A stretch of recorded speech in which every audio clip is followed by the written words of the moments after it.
কারণে সাগরে ৩ নম্বর সিগন্যাল চলতেছে, এই কারণে উপকূলীয় অঞ্চলে লঞ্চ চলাচল বন্ধ। যেমন হাতিয়ার সাথে সারা দেশে যোগাযোগ বন্ধ, মানে বিচ্ছিন্ন।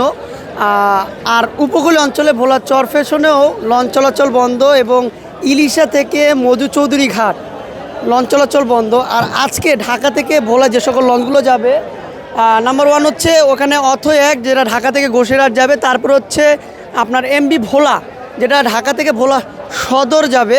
তার পরবর্তীতে দেখতে পাচ্ছি হচ্ছে আপনার মানিক 1 যেটা ঢাকা থেকে লালমোহন যাবে। মানিক 11 ঢাকা থেকে বোরহানউদ্দিন পর্যন্ত চলাচল করবে।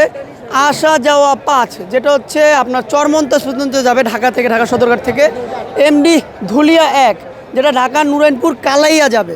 আর ভোলা চরফেশনে যারা চলাচল করবে আজকে, তাদের জন্য একটি মাত্র লঞ্চ চলাচল করবে, যেটা হচ্ছে হাকিমউদ্দিন পর্যন্ত আপনার ফারহান কোম্পানির ফারহান 10 লঞ্চ।